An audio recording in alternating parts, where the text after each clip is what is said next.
കൃത്യമായ വേതനമില്ലാത്തതും ശമ്പള കുടിശ്ശികയും ഉയർന്ന ജീവിത ചെലവും മൂലം തങ്ങളുടെ ജീവിത നിലവാരം മെച്ചപ്പെടുമെന്ന പ്രതീക്ഷ ഇന്ത്യക്കാർക്ക് നഷ്ടപ്പെടുന്നുവെന്ന് സർവേ. മൂന്നാം മോദി സർക്കാരിന്റെ രണ്ടാമത്തെ ബജറ്റിന് മുന്നോടിയായി സി വോട്ടർ പോളിംഗ് ഏജൻസി നടത്തിയ സർവേയിലാണ് ഈ കണ്ടെത്തൽ. വിവിധ സംസ്ഥാനങ്ങളിൽ നിന്നും തെരഞ്ഞെടുത്ത 5269 മുതിർന്ന ആളുകൾക്കിടയിലാണ് സർവേ നടത്തിയിട്ടുണ്ടായിരുന്നത്. സർവേയിൽ പങ്കെടുത്ത 37% പേരും അടുത്ത വർഷം സാധാരണക്കാരന്റെ ജീവിത നിലവാരം കൂടുതൽ മോശമാകുമെന്നാണ് പ്രതികരിച്ചിട്ടുള്ളത്. തുടർച്ചയായ വിലക്കയറ്റം ഇന്ത്യൻ കുടുംബ ബജറ്റുകളുടെ താളം തെറ്റിക്കുകയാണ്. ലോകത്തിലെ 5ാമത്തെ വലിയ സമ്പദ് വ്യവസ്ഥ 4 വർഷത്തിനുള്ളിൽ ഏറ്റവും മന്ദഗതിയിലുള്ള വളർച്ച രേഖപ്പെടുത്തുമെന്നും സർവേയിൽ പങ്കെടുത്തവർ അഭിപ്രായപ്പെട്ടിട്ടുണ്ട്. പണപ്പെരുപ്പം അനിയന്ത്രിതമായി തുടരുകയാണ് എന്നും മോദി പ്രധാനമന്ത്രിയായതിനു ശേഷം വിലക്കയറ്റം രൂക്ഷമായെന്നും പണപ്പെരുപ്പ നിരക്ക് തങ്ങളുടെ ജീവിത നിലവാരത്തെ പ്രതികൂലമായി ബാധിച്ചുവെന്നും സർവേയിൽ പങ്കെടുത്ത 3ൽ 2 പേരും പ്രതികരിച്ചിരിക്കുകയാണ്. വരുമാനം കൂടിയില്ലെങ്കിലും ജീവിത ചെലവ് വർദ്ധിച്ചതായി പലരും അഭിപ്രായപ്പെടുന്നുണ്ട്. വർദ്ധിച്ചു വരുന്ന വിലക്കയറ്റം താങ്ങാനാവുന്നില്ല എന്നാണ് ഭൂരിപക്ഷം പേരും പറഞ്ഞത്. ഇന്ത്യയുടെ തൊഴിൽ വിപണി യുവജനങ്ങൾക്ക് സ്ഥിരമായ വേതനം ലഭിക്കുന്നതിന് മതിയായ അവസരങ്ങൾ നൽകുന്നില്ല. കഴിഞ്ഞ ബജറ്റിൽ തൊഴിലവസരങ്ങൾ സൃഷ്ടിക്കുന്നതിനുള്ള വിവിധ പദ്ധതികൾക്കായി $24 ബില്യൺ ഇന്ത്യ 5 വർഷത്തിനിടെ ചെലവഴിക്കാൻ നീക്കി വെച്ചിരുന്നുവെങ്കിലും വിശദാംശങ്ങളെ കുറിച്ചുള്ള ചർച്ചകൾ നീണ്ടുപോയതിനാൽ ഇതുവരെ നടപ്പിലാക്കിയിട്ടുമില്ല.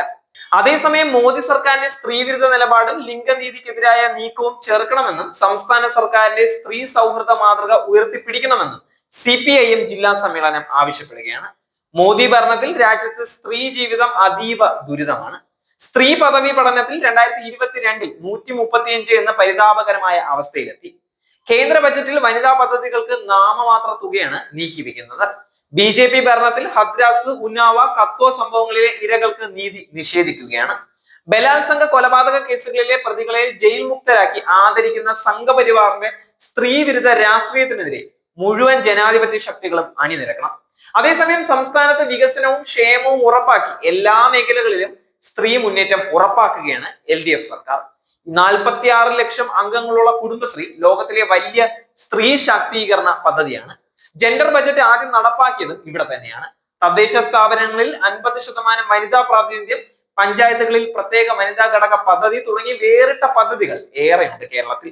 തൊഴിലിടങ്ങളിൽ സ്ത്രീ അവകാശ സംരക്ഷണ നിയമം ഉണ്ടാക്കിയതും സർവകലാശാല വിദ്യാർത്ഥിനികൾക്ക് ആർത്തവ പ്രസവാവധി അനുവദിച്ചതും രാജ്യത്തിന് ഒട്ടാകെ മാതൃകയായ കാര്യമാണ്.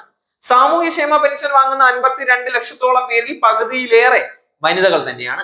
സ്ത്രീക്ഷേമത്തിലും ശാക്തീകരണത്തിലുമുള്ള LDF സർക്കാരിന്റെ കരുതലും പരിഗണനയുമാണ് ഇതെല്ലാം. ഈ സ്ത്രീ സൗഹൃദ മാതൃക ഉയർത്തിപ്പിടിക്കാനും ബദൽ നയങ്ങൾ സംരക്ഷിക്കാനും മുന്നിട്ടിറങ്ങണമെന്ന് സമ്മേളനം ആവശ്യപ്പെടുകയാണ്.